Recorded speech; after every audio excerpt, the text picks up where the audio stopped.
tema tentang bolehkah minta tolong kepada selain Allah Subhanahu wa taala dalam keadaan susah, dalam keadaan sukar, dalam kesulitan yang kita hadapi.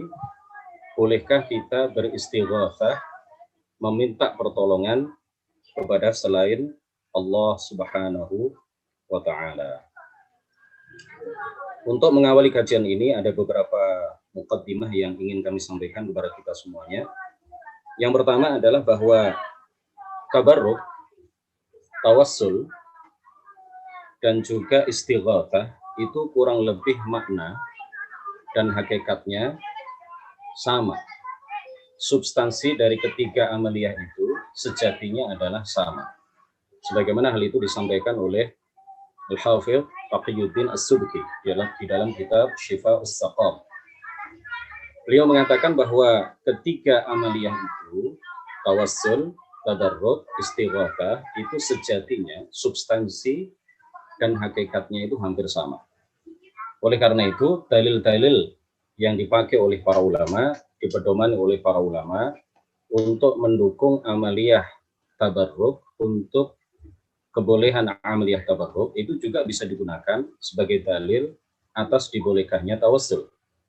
Dalil tawassul bisa digunakan sebagai dalil atas kebolehan tabarruk. Dalil tabarruk dan tawassul boleh digunakan sebagai dalil atas kebolehan istighatsah.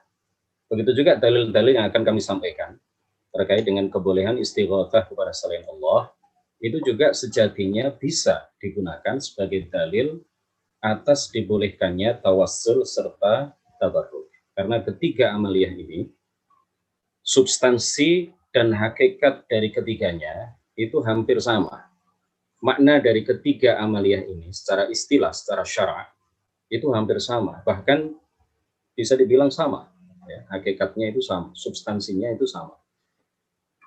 Itu yang pertama. Yang kedua, hadirin rahimakumullah, bahwa tabarruk, tawassul, dan istighatsah kepada selain Allah itu sejatinya bukanlah ibadah kepada selain Allah Subhanahu wa taala. Kenapa orang-orang Wahabi mengkafirkan dan memusyrikkan, memurtadkan orang-orang yang melakukan tawassul, tabarruk, istighatsah kepada selain Allah? Karena kesalahpahaman mereka di dalam memahami makna ibadah. Mereka tidak memahami makna ibadah sebagaimana yang dipahami oleh para ulama. Mereka tidak memahami makna ibadah sebagaimana yang dipahami secara benar oleh para ahli bahasa dan juga oleh para ulama ahli sunnati wal jamaah dari masa ke masa.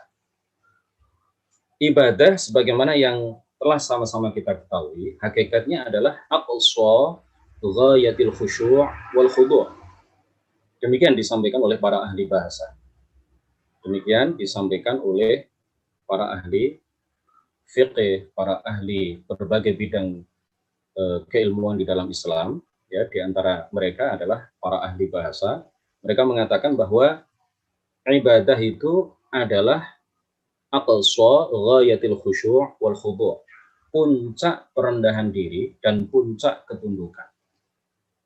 Nah, ketika seseorang melakukan tawassul, ketika seseorang melakukan tabarruk, tawassul dengan wasilah seorang nabi, tawassul dengan wasilah Sunan Ampel, tawassul dengan wasilah Wali Songo, tabarruk ketika berziarah ke makam seorang wali, kemudian bertabarruk ngalap barokah di situ, atau ketika beristighatsah kepada selain Allah Subhanahu wa taala, beristighatsah kepada Rasulullah yang telah meninggal misalkan, atau beristighatsah kepada para malaikat.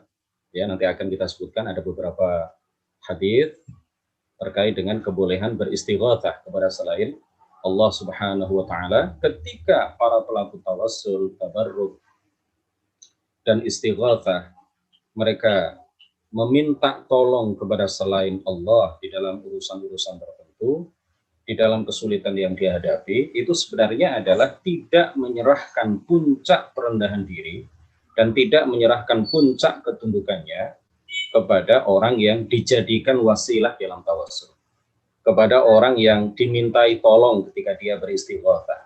kepada orang yang dicari barokahnya ketika dia melakukan tabarruk. Karena sebenarnya ketika seseorang umat Islam pada umumnya melakukan ngalap berkah, tabarruk, melakukan tawassul, melakukan istighatsah kepada selain Allah Subhanahu wa taala, yang dilakukan itu menjadikan orang-orang yang dijadikan wasilah atau orang-orang yang dialap berkahnya, dicari berkahnya, atau orang-orang yang dimintai pertolongan ketika dalam keadaan sulit dan sukar, itu menjadikan mereka hanya sebagai sebab, bukan diyakini. Mereka tidak meyakini sama sekali bahwa mereka, orang-orang yang dijadikan wasilah dalam tawasul itu, dapat menciptakan sesuatu tanpa izin Allah Subhanahu wa taala.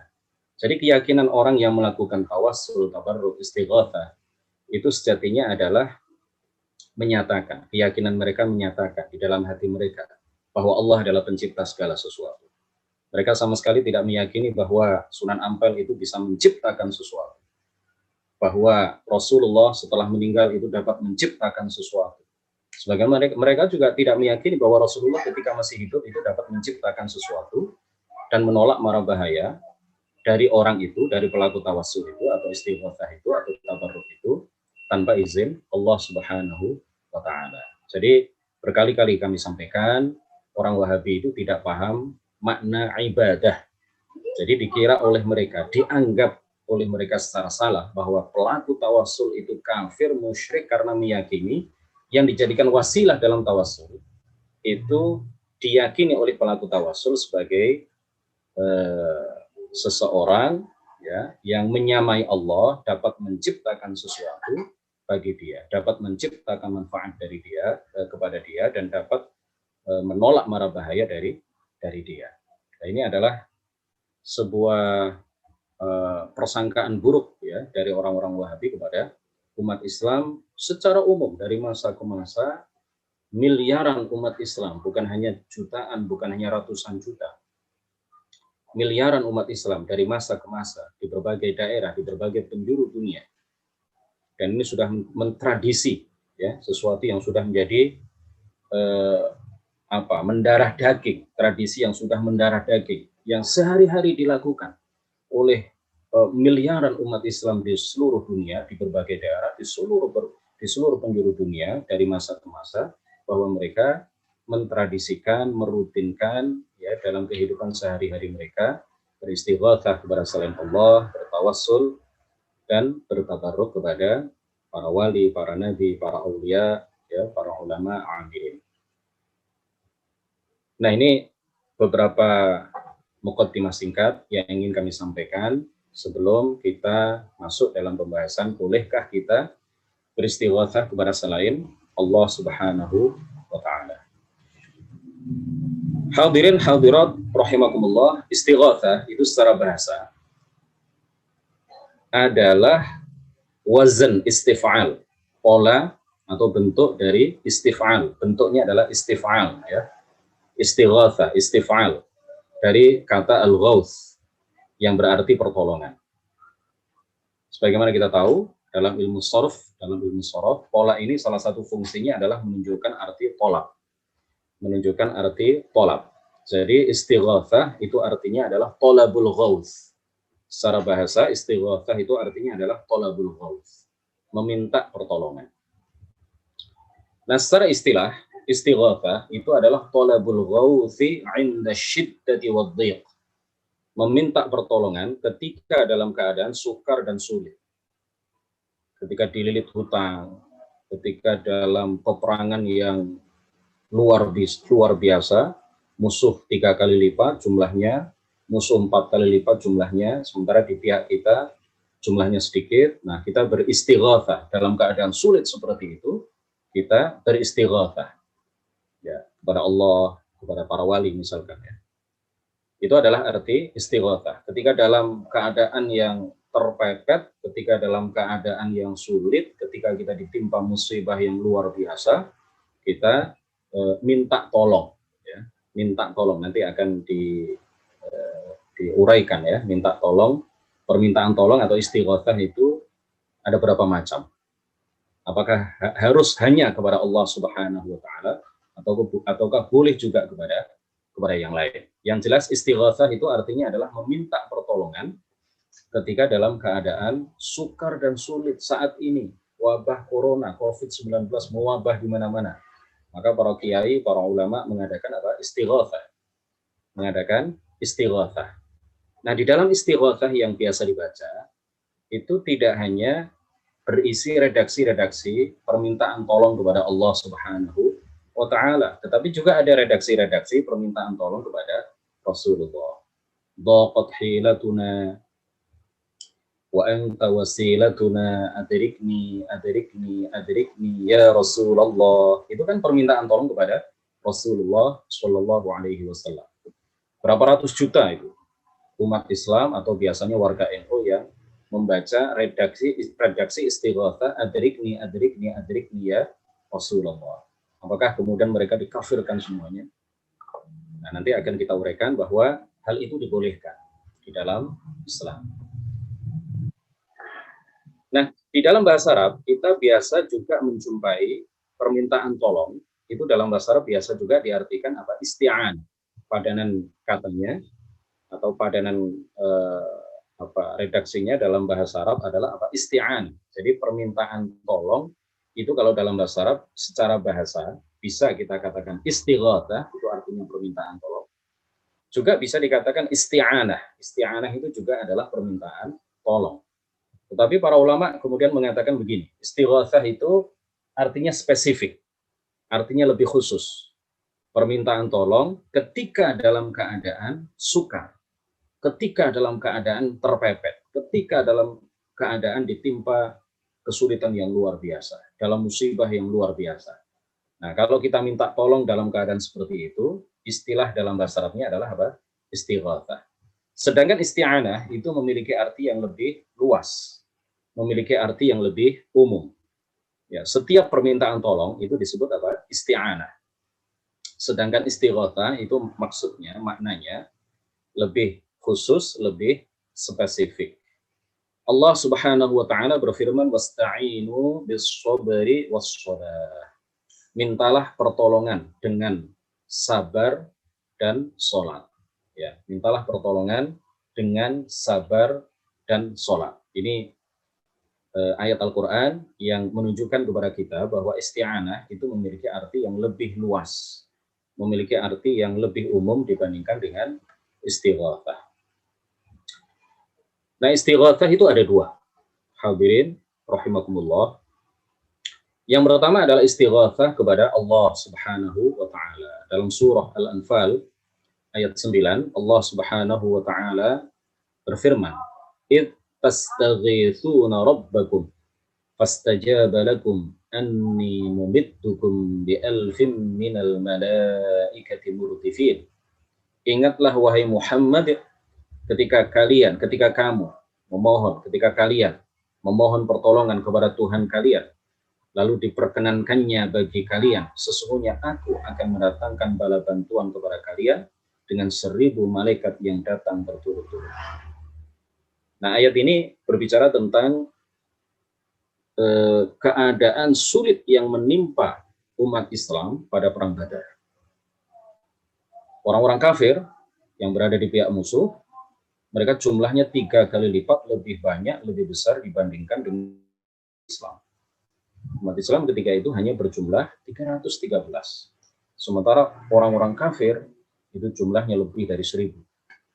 Rasulullah Shallallahu alaihi wasallam kemudian meminta pertolongan dalam keadaan sulit dan sukar seperti itu. Rasulullah Shallallahu alaihi wasallam kemudian meminta pertolongan kepada Allah Subhanahu wa taala, sampai ketika beliau berdoa seperti ini terlihat warna putih ketiak mulia beliau. Ya, beliau betul-betul beristighatsah dalam keadaan sulit seperti itu, memohon pertolongan kepada Allah Subhanahu wa taala agar Allah menurunkan malaikat-malaikat untuk membantu umat Islam berperang mengalahkan orang-orang kafir yang berada di pihak musuh. Datanglah 1000 malaikat berturut-turut, ya, membantu orang-orang muslimin ketika itu membantu Rasulullah Shallallahu Alaihi Wasallam dan bala tentara umat Islam. Akhirnya dalam perang Badar itu Rasulullah Shallallahu Alaihi Wasallam beserta bala tentaranya, beserta umat Islam yang membantu beliau ketika itu di dalam berjihad, berperang melawan orang-orang kafir, diberi kemenangan yang sangat gemilang oleh Allah Subhanahu wa Ta'ala. Nah, istighatsah jenis yang kedua adalah istighatsah kepada selain Allah Subhanahu wa Ta'ala. Beristighatsah kepada selain Allah itu hukumnya boleh, dengan makna bahwa makhluk yang dimintai pertolongan adalah sebab, ya, dengan maksud, dengan makna, dengan keyakinan bahwa makhluk yang dimintai pertolongan hanya sebab, ya, bukan pencipta pertolongan, bukan, tetapi sebab kita ditolong oleh Allah Subhanahu wa Ta'ala. Sama dengan tawassul. Ketika kita bertawassul dengan wasilah Sunan Ampel, maka kita meyakini bahwa Sunan Ampel hanya sebab, bukan pencipta pertolongan bagi kita, bukan pencipta sesuatu bagi kita. Nah, banyak sekali dalil-dalil yang bisa kita pedomani atas kebolehan beristighatsah kepada selain Allah Subhanahu wa Ta'ala. Yang pertama adalah hadis riwayat Imam Al-Bukhari. Rasulullah Shallallahu Alaihi Wasallam mengatakan, Inna syamsa tadnu yawmal qiyamati hatta yablughal araqu nisfal udhuni fabainama hum kadzalika istaghathu bi Adama thumma bi Musa thumma bi Muhammadin sallallahu alaihi wasallam. Matahari pada hari kiamat kelak akan mendekat ke kepala manusia sehingga keringat sebagian orang keluar hingga mencapai separuh telinganya. Ketika mereka berada pada kondisi seperti itu, mereka beristighatsah. Mereka meminta pertolongan kepada Nabiullah Adam alaihissalam. Kemudian kepada Nabiullah Musa alaihissalam. Dan terakhir, mereka meminta pertolongan kepada Nabi Muhammad sallallahu alaihi wasallam. Hadis riwayat Al-Bukhari. Hadis ini juga diriwayatkan oleh para perawi hadis yang lain, Imam Muslim dan lain sebagainya. Jadi dalam hadis ini kita bisa mengambil satu kesimpulan bahwa beristighatsah kepada selain Allah itu boleh. Ya, buktinya di dalam hadis ini diterangkan bahwa di padang mahsyar, orang-orang ketika itu kenapa tidak langsung saja meminta pertolongan kepada Allah Subhanahu wa Ta'ala? Ini karena apa? Karena mereka tahu bahwa meminta pertolongan kepada selain Allah dengan keyakinan bahwa yang dimintai pertolongan itu hanya sebab diberikannya pertolongan dan sebab diciptakannya pertolongan oleh Allah kepada mereka, maka kemudian mereka melakukan itu. Jadi kalau istighatsah kepada selain Allah pada hari kiamat itu boleh, berarti di dunia ini juga boleh. Jadi sesuatu yang tidak syirik di akhirat, di hari kiamat tentu tidak juga syirik di dunia. Sesuatu yang syirik di dunia tentu juga adalah syirik di akhirat. Sesuatu yang terlarang di dunia, di dalam kehidupan dunia, tentu juga terlarang di dalam kehidupan akhirat pada hari kiamat kelak. Yang kedua, dalil yang kedua, hadis riwayat Al-Baihaqi, Ibnu Abi Syaibah dan juga lainnya. An Malik ad-Dar wa kana khazin Umar. Beliau adalah juru kunci, ya, juru kunci gudang pada masa Khalifah Umar, gudang makanan, juru kunci gudang makanan pada saat Umar ibn Khattab radhiyallahu anhu menjabat sebagai khalifah. Beliau menceritakan, beliau meriwayatkan, asaban nasa qahtun fi zamani Umar, faja'a rajulun ila qabrin nabiyyi sallallahu alaihi wasallam, faqala ya Rasulullah istasqi li ummatika fa innahum qad halaku. فأتي الرجل في المنام فقيل له أقرع عمر السلام وأخبره أنهم يسقون وقل له عليك الكيس الكيس فأتى الرجل عمر فأخبره فبكى عمر وقال يا رب لا آل إلا ما عجزت. Pada masa Umar umat Islam eh, dicoba, diuji oleh Allah Subhanahu wa taala dengan musim paceklik yang luar biasa berat. Musim paceklik yang luar biasa lama. Ya, dalam waktu yang lama tidak turun hujan sama sekali. Maka salah seorang sahabat yaitu Bilal ibn Harith al-Muzani mendatangi makam Rasulullah Shallallahu Alaihi Wasallam. Lalu Bilal ibn Harith al-Muzani mengatakan di hadapan makam mulia baginda Rasulullah Shallallahu Alaihi Wasallam, wahai Rasulullah, mohonkanlah hujan kepada Allah. Istasqi li ummatika, mohonkanlah hujan kepada Allah untuk umatmu, karena sungguh mereka betul-betul telah binasa. Kemudian orang ini bermimpi bertemu dengan Rasulullah, dan Rasulullah berkata kepadanya, sampaikan salamku kepada Umar dan beritahukan bahwa hujan akan turun untuk mereka. Dan katakan kepadanya, bersungguh-sungguhlah, katakan kepada Umar, bersungguh-sungguhlah dalam melayani umat. Kemudian sahabat tersebut, yaitu Bilal ibn Harith al-Muzani, mendatangi Sayyidina Umar dan memberitahukan apa yang dilakukannya dan mimpi yang dialaminya. Umar menangis. Mendengar itu Umar menangis. Lalu beliau mengatakan, ya Allah, aku akan kerahkan semua daya dan upayaku kecuali yang aku tidak mampu melakukannya. Nah, hadis ini dinilai sahih oleh Al-Baihaqi. Ibnu Katsir, ya, seorang tokoh yang sangat dicintai orang Wahabi. Al-Hafidh Ibnu Hajar dan lainnya. Ibnu Katsir menyebutkan cerita ini di dalam Al-Bidayah wan Nihayah. Al-Hafidh Ibnu Hajar Al-Asqalani menyebutkan cerita ini di dalam Fathul Bari.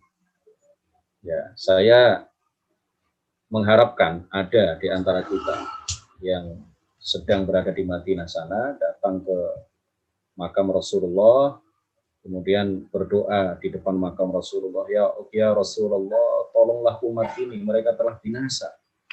Corona menjalar di mana-mana, ekonomi sedang seret, ekonomi sedang sulit.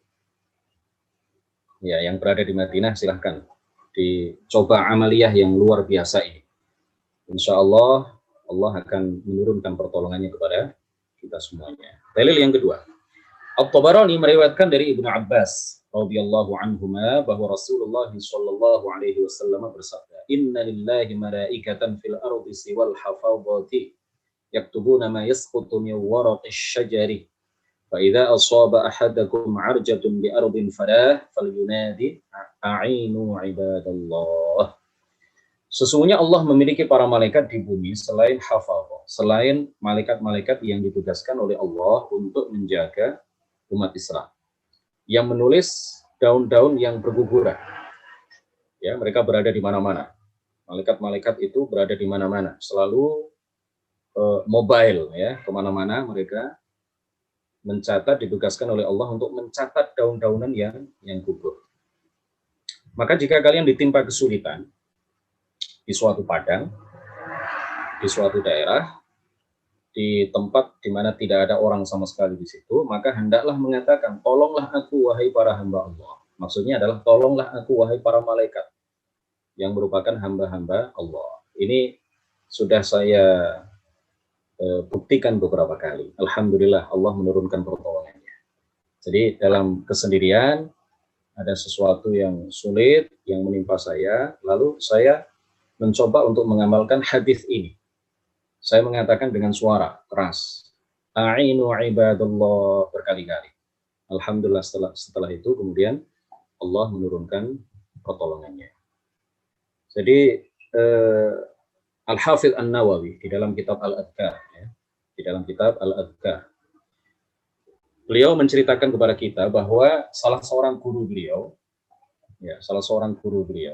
yang alim, yang soleh, itu suatu ketika binatang peliharaannya lepas dari ikatan.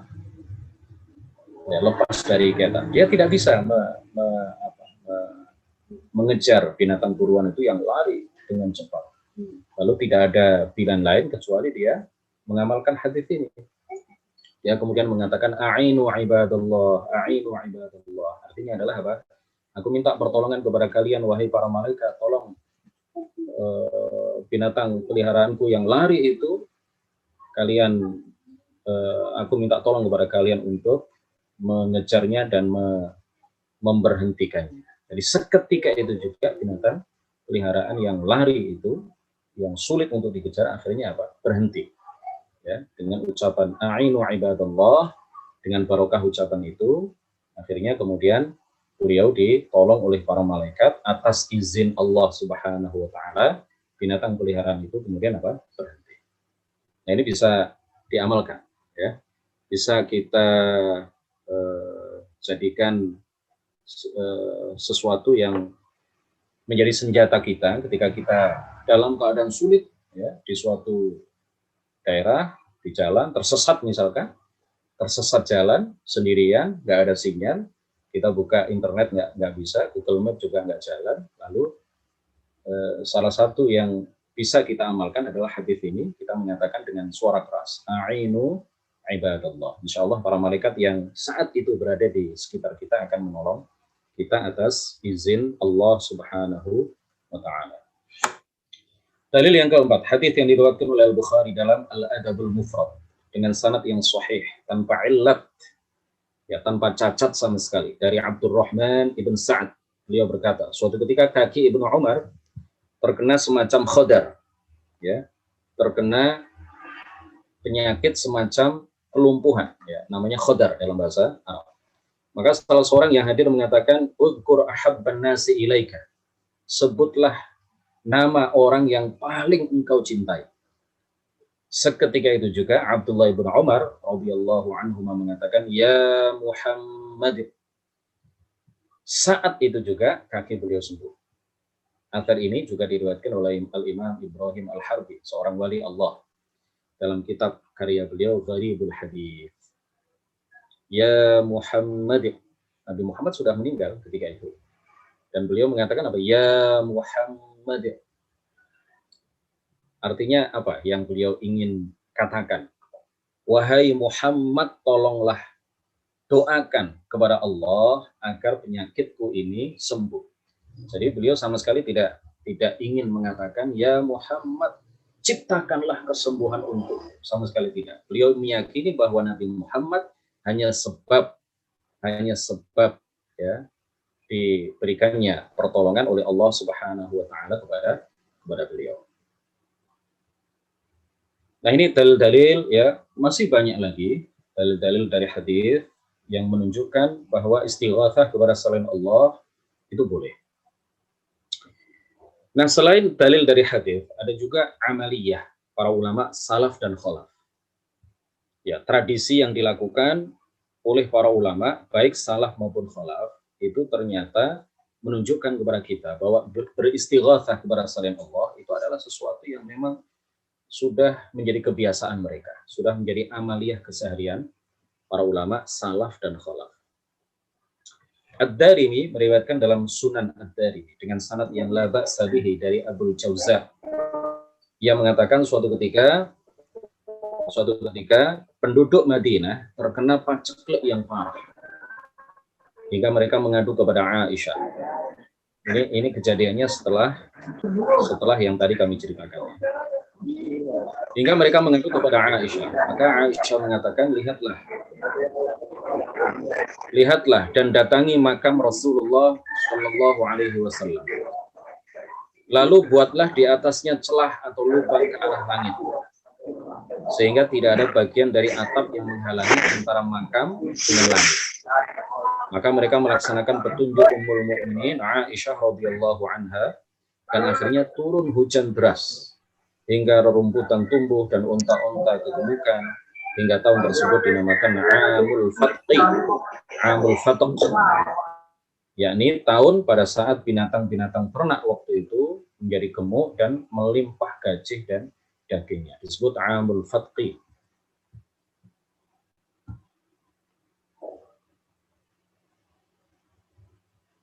Mbak Aga masih sama kita ya?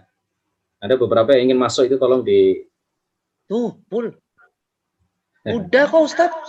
Sudah. Oh, nampak di layar monitor saya. Baik, kita lanjutkan. Jadi Aisyah memberikan petunjuk saat itu bahwa di atas makam Rasulullah itu hendaklah diberi lubang sehingga tidak ada sesuatu yang menghalangi antara makam dengan langit. Bukan berarti Allah di langit, ya. Bukan berarti hal ini menunjukkan bahwa Allah di langit. Ya, langit itu adalah tempat turunnya rahmat, tempat turunnya barokah, tempat turunnya hujan, kiblat doa.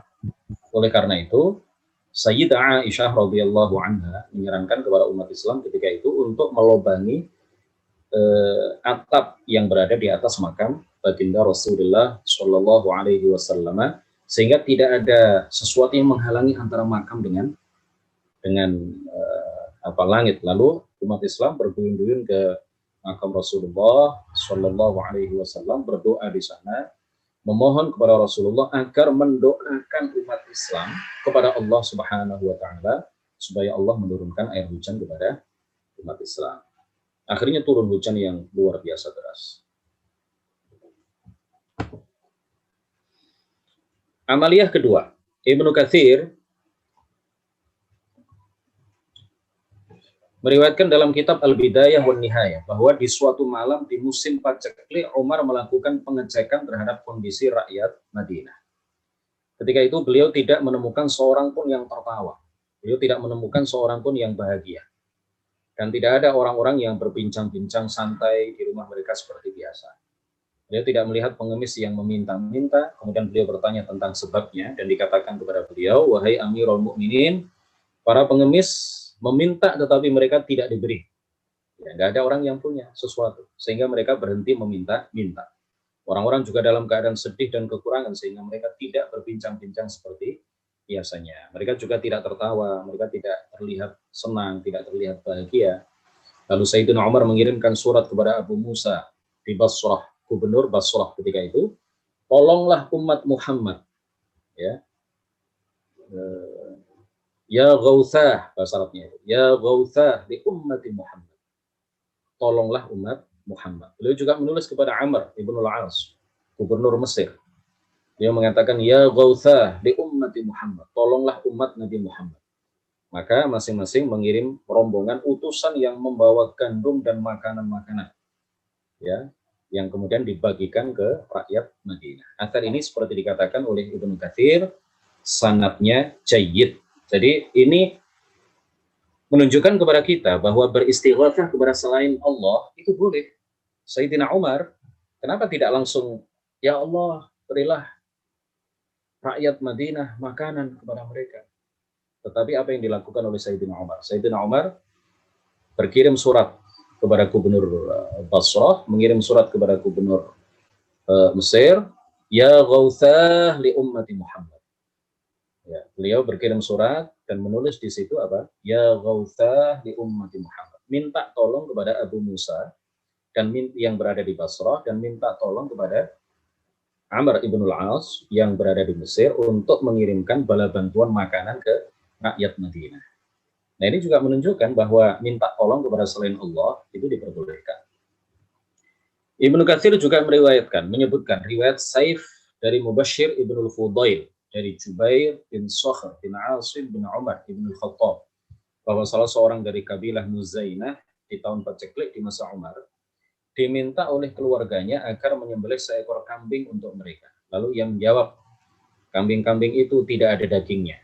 Namun keluarganya tetap mendesaknya. Akhirnya ia pun menyembelih seekor kambing, dan ternyata tulang-tulangnya berwarna merah. Lalu dia mengatakan, ya Muhammadah, ya Muhammadah. Rasulullah sudah meninggal. Rasulullah sudah meninggal. Lalu orang ini mengatakan, ya Muhammadah, tolonglah kami wahai Nabi Muhammad Sallallahu Alaihi Wasallam, dalam arti dia meyakini bahwa Nabi Muhammad hanya sebab, bukan seseorang yang dapat menciptakan sesuatu kepada dia. Amaliyah keempat, yel-yel umat Islam ketika perang Yamamah pada masa pemerintahan Khalifah Abu Bakr As-Siddiq radhiyallahu anhu. Mereka mengatakan apa? Yel-yel mereka apa? Pada perang Yamamah. Wa Muhammadah, wa Muhammadah, wa Muhammadah. Ya, artinya wahai Nabi Muhammad Sallallahu Alaihi Wasallam, tolonglah kami, tolonglah kami. Kami sedang dalam keadaan perang, kami dalam kesulitan, kami ingin menang melawan orang-orang kafir. Wa Muhammadah, tolonglah kami dengan doamu kepada Allah Subhanahu Wa Taala agar kami diberi kemenangan. Ini adalah sesuatu yang biasa. Jadi amaliyah para ulama salaf, kalau kita cek di berbagai kitab yang ada, banyak, ya sangat banyak sekali amaliyah-amaliyah yang mereka lakukan, yang kesemuanya itu menunjukkan bahwa beristighatsah kepada selain Allah, ya baik yang dimintai pertolongan yang merupakan selain Allah itu masih hidup, berada di hadapan mereka, atau berada tidak di hadapan mereka, atau ketika mereka sudah meninggal, amaliyah-amaliyah minta pertolongan istighatsah kepada orang-orang yang seperti itu, ini sudah mentradisi. Ya, di antaranya adalah apa yang biasa dilakukan. Ketika Rasulullah sudah meninggal, beberapa umat Islam ketika itu biasa mengatakan ya Muhammad wa Muhammad ya Ghausah li ummati Muhammad dan lain sebagainya. Amaliyah 5. Al-Imam Syafi'i radhiyallahu anhu, "Inni la atabarraku bi Abi Hanifah wa aji'u ila qabrihi fi kulli yawmin fa idza 'aradat li hajatun shallaitu rak'atain wa ji'tu ila qabrihi wa sa'altu Allah ta'ala al-hajata 'indah fama tab'udu 'anni hatta tuqda." Sungguh aku bertabarruk, ngalap barokah, mengambil berkah Abu Hanifah. Aku mendatangi kuburannya tiap hari, ya, dalam rangka berziarah. Dan jika muncul keperluan, jika muncul satu hajat, satu kebutuhan, aku sholat 2 rakaat, lalu aku datang ke kuburannya, ke makam beliau, dan aku memohon kepada Allah keperluan tersebut di makam Abu Hanifah. Dan belum jauh aku meninggalkan kuburan, kecuali hajatku tersebut telah dikabulkan oleh Allah Subhanahu wa Ta'ala. Jadi ini beliau menjadikan Abu Hanifah sebagai wasilah yang ditabarruki, diambil barokahnya, dan menjadikan beliau sebab dikabulkannya doa oleh Allah Subhanahu wa Ta'ala. Jadi istighatsah kepada selain Allah, tabarruk, tawassul, itu tidak ubahnya seperti orang sakit minum obat. Orang sakit minum obat, dia pasti tidak meyakini bahwa obat itu dapat menciptakan kesembuhan. Dia meyakini obat hanya sebab. Ya, dia meyakini bahwa Allah Subhanahu wa Ta'ala menciptakan kesembuhan bagi dia. Tentu orang yang minum obat, setelah minum obat itu bisa sembuh, bisa tidak, karena obat memang tidak bisa menciptakan kesembuhan. Yang dapat menciptakan kesembuhan adalah Allah Subhanahu wa Ta'ala. Begitu juga orang yang beristighatsah kepada selain Allah. Orang yang tawassul kepada Allah dengan wasilah para wali, para nabi, orang-orang soleh. Apa yang mereka minta, ya, apa yang mereka minta itu bisa dikabulkan oleh Allah, bisa juga tidak. Karena para nabi itu tidak dapat menciptakan sesuatu untuk mereka. Ya, tergantung kehendak Allah Subhanahu wa Ta'ala. Bisa dikabulkan, bisa juga tidak. Bisa apa yang diminta menjadi terlaksana, ya, apa yang dia cita-citakan diijabah oleh Allah Subhanahu wa Ta'ala, bisa juga tidak. Amaliyah 6. Al-Baihaqi meriwayatkan dalam Syu'abul Iman bahwa Imam Ahmad bin Hanbal mengatakan, aku menunaikan ibadah haji 5 kali. 2 kali naik hewan tunggangan dan 3 kali berjalan kaki, atau 3 kali berkendaraan dan 2 kali berjalan kaki. Dalam salah satu perjalanan tersebut aku tersesat jalan. Imam Ahmad bin Hanbal tersesat jalan. Ketika itu aku berjalan kaki, lalu aku mengatakan, wahai para hamba Allah, tunjukkanlah aku kepada jalan yang benar. Ya, ibadallah. Ya, yang dimaksud beliau adalah siapa? Para malaikat. Tunjukkanlah aku kepada jalan yang benar. Tolonglah aku tersesat, tunjukkan aku ke jalan yang benar. Imam Ahmad mengatakan, aku terus mengatakan seperti itu hingga aku menemukan jalan yang benar. Ini dicoba, ini mujarrab, ya, sesuatu yang sudah diuji coba beberapa kali dan berhasil. Saya sudah mencoba beberapa kali dan alhamdulillah berhasil. Ibadallah a'inu, atau a'inu ibadallah. Aku minta tolong kepada kalian, wahai para hamba Allah. Yang dimaksud adalah siapa? Para malaikat. Al-Imam Ibrahim Al-Harbi, seorang wali Allah, berkata, qabru ma'rufin al-karkhiyyi at-tiryaqul mujarrab. Kuburan Ma'ruf Al-Karkhi adalah obat yang mujarrab. yakni jika orang berdoa di sana. bertawassul, beristighatsah, atau bertabarruk. Hajatnya akan dikabulkan oleh Allah Subhanahu wa Ta'ala. Kuburan Ma'ruf Al-Karkhi ini berada di Irak. Irak itu luar biasa, banyak makam-makam para wali di sana. Syekh Abdul Qadir Jailani berada di sana, Imam Ahmad Ar-Rifai berada di sana, Ma'ruf Al-Karkhi berada di sana, luar biasa. Mudah-mudahan kita dimudahkan oleh Allah Subhanahu wa Ta'ala untuk dapat berziarah ke makam para wali. Di antaranya adalah makam Ma'ruf Al-Karkhi, ya.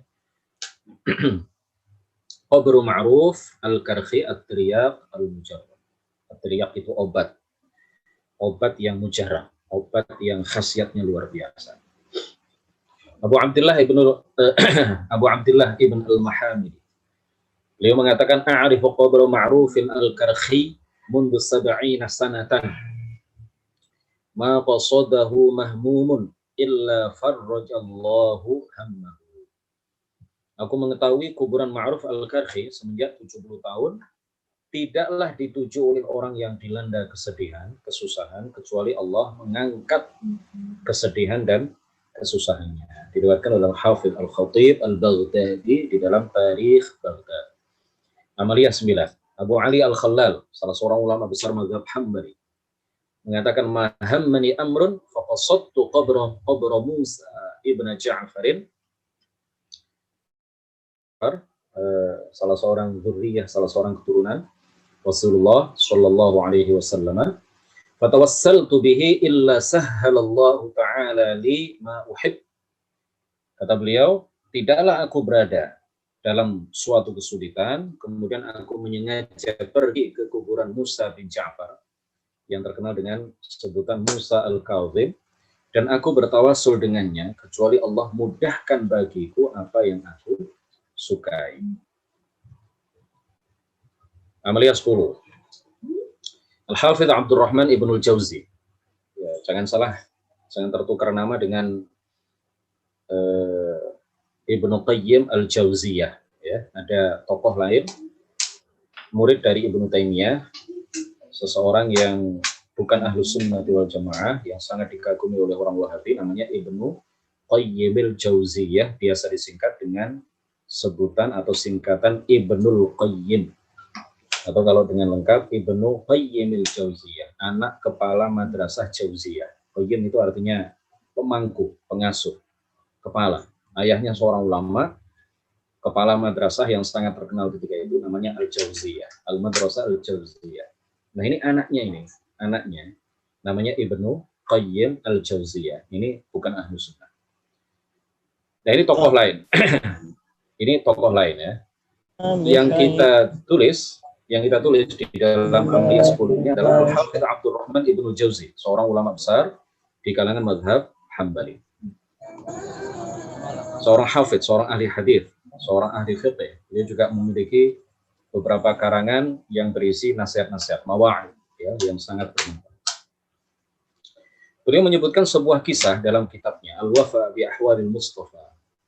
Kisah ini juga dituturkan oleh Al-Hafidz Ad-Diya Al-Maqdisi, juga oleh Al-Hafidz As-Sakhawi di dalam Al-Qaulul Badi', bahwa Abu Bakar Al-Minqari, seorang ahli hadis, berkata, adalah aku, At-Tabarani perawi hadis yang sangat terkenal itu, dan Abu Syaikh berada di Madinah.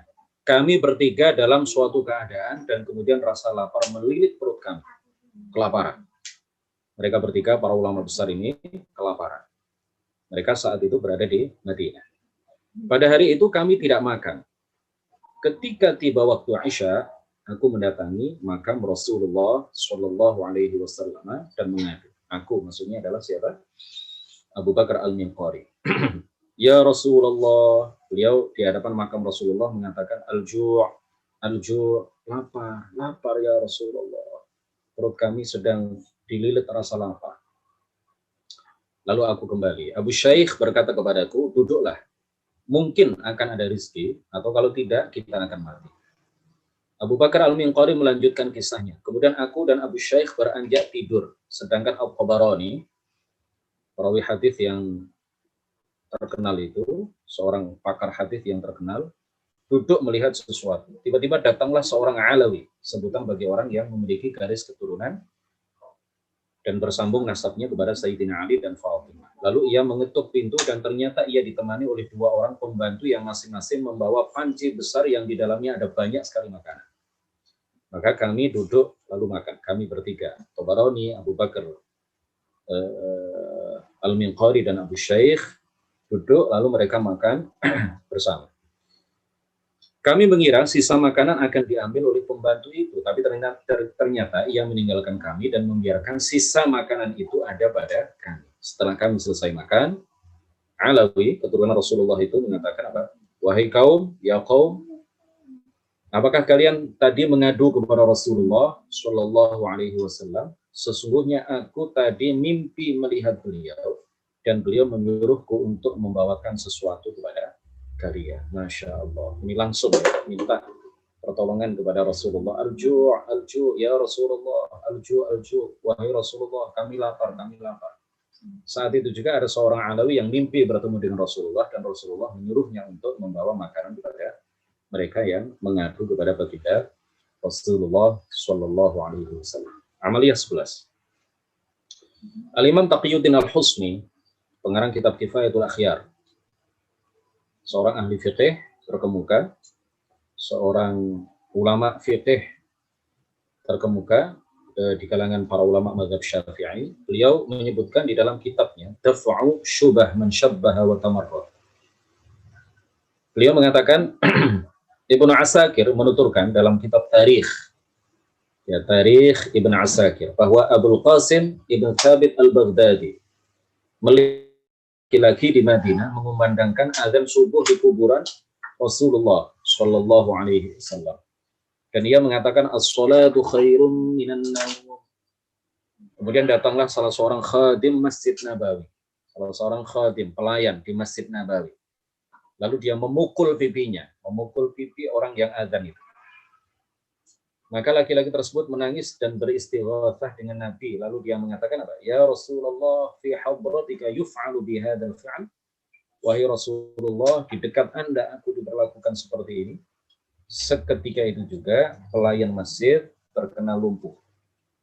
Lalu dibawa ke rumah dan 3 hari setelahnya dia meninggal dunia.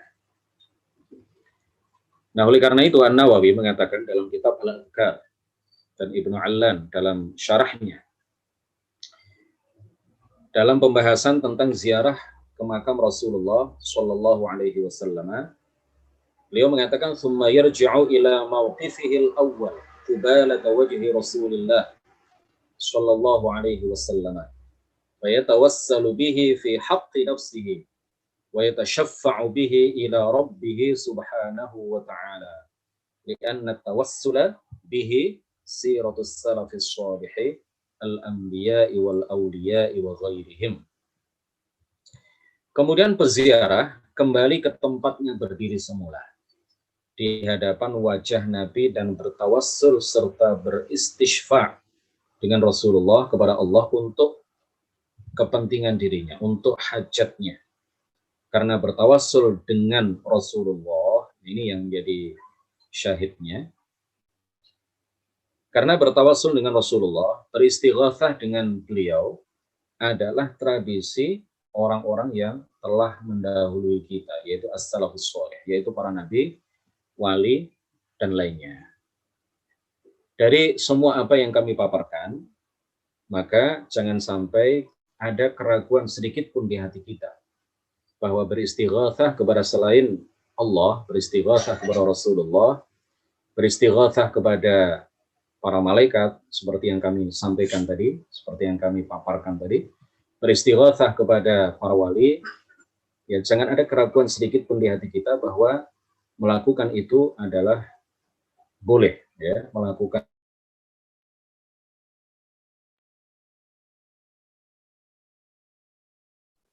syubhat yang biasa disampaikan oleh orang-orang Wahabi ketika mereka mengharamkan dan bahkan memusyrikkan orang yang melakukan istighatsah kepada selain Allah Subhanahu wa ta'ala. Syubhat itu apa? Di antaranya mereka biasa menyebutkan sebuah hadis. mereka biasanya menyebutkan sebuah hadis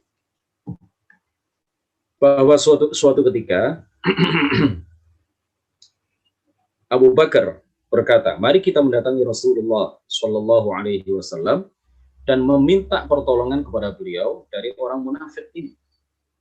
Lalu Rasulullah mengatakan, innahu la yustaghatsu bi wa innama yustaghatsu billah. Innahu la yustaghatsu bi, innama yustaghatsu billah.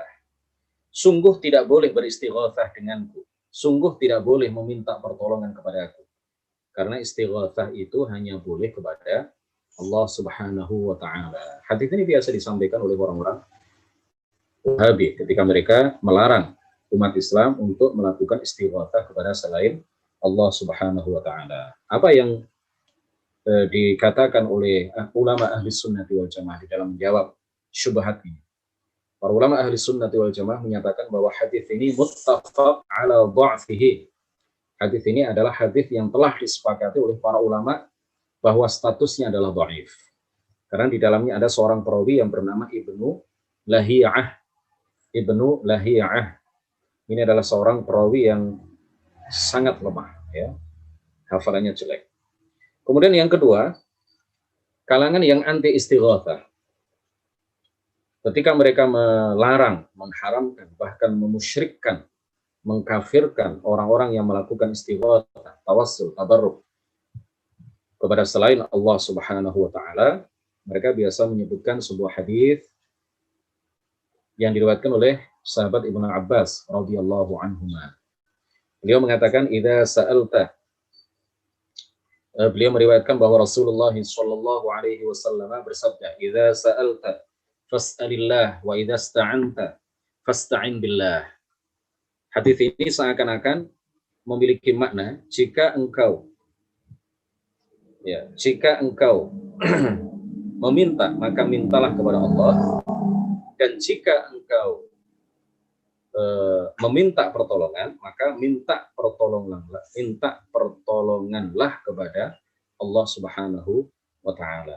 Seakan-akan hadis ini melarang kita untuk meminta kepada selain Allah Subhanahu wa taala. Padahal para ulama ahli sunnati wal jamaah dari masa ke masa menjelaskan dan menafsirkan hadis ini tidak seperti apa yang dipahami oleh orang-orang Wahabi. Jadi hadis ini sama sekali tidak bermakna bahwa meminta pertolongan kepada selain Allah itu syirik, terlarang. Meminta sesuatu kepada selain Allah, sama sekali hadis ini tidak menunjukkan bahwa minta sesuatu kepada selain Allah itu terlarang, sama sekali tidak. Tetapi hadis ini memiliki makna al-aulawiyah. Al-aulawiyah. Hadis ini semakna dengan sebuah hadis yang disabdakan oleh baginda Rasulullah sallallahu alaihi wasallam. Beliau bersabda, la tusahib illa mu'mina wa la ya'kul ta'amaka illa taqi. Ya, hadis ini seakan-akan menyatakan apa? La tusahib illa mu'mina. Jangan engkau bersahabat kecuali dengan seorang mukmin. Dan janganlah sampai makan makananmu kecuali orang yang bertakwa. Seakan-akan hadis ini melarang kita untuk berteman dengan orang-orang kafir, dan hadis ini melarang kita untuk memberikan makanan kepada selain orang yang bertakwa. Padahal para ulama tidak ada yang memahami seperti itu. Para ulama memahami hadis ini maknanya adalah al-aulawiyah, artinya adalah yang lebih layak dan lebih utama untuk engkau jadikan teman adalah seorang mukmin, dan yang lebih layak untuk memakan makananmu adalah orang yang bertakwa. Kenapa dipahami seperti ini oleh para ulama? Karena di dalam sebuah hadis, di dalam sebuah ayat Al-Quran, Allah Subhanahu wa taala berfirman, wa yut'imuna at-ta'ama 'ala hubbihi miskinan wa yatiman wa asira. Dan mereka memberikan makanan karena Allah Subhanahu wa taala, ya, lillahi taala, kepada siapa? Kepada orang miskin, miskinan, wa yatiman, kepada anak yatim, wa asira, dan kepada tawanan yang kafir, kepada orang yang kafir. Jadi Allah memuji umat Islam ketika itu yang memberikan makanan kepada tawanan-tawanan yang kafir. Padahal hadisnya tadi seakan-akan menunjukkan bahwa tidak boleh memberikan makanan kecuali kepada orang yang bertakwa. Maka hadis itu tidak bisa tidak ya, kecuali dipahami bahwa yang dimaksud adalah yang lebih utama, bukan larangan, tetapi yang lebih utama. Rasulullah menunjukkan kepada kita yang afdal adalah memberikan makanan kepada orang-orang yang bertakwa. Tapi memberikan makanan kepada orang-orang kafir dengan niat yang baik, maka itu juga dipuji oleh Allah Subhanahu wa taala di dalam ayat Al-Qur'an, wa yut'imuna at-ta'ama 'ala hubbihi miskinan wa yatiman wa asira. Nah, oleh karena itu hadis yang biasa disebutkan oleh orang-orang Wahabi di dalam melarang kita beristighatsah kepada selain Allah, itu maknanya adalah al-aulawiyah. Yang lebih utama untuk dimintai tolong adalah Allah Subhanahu wa taala.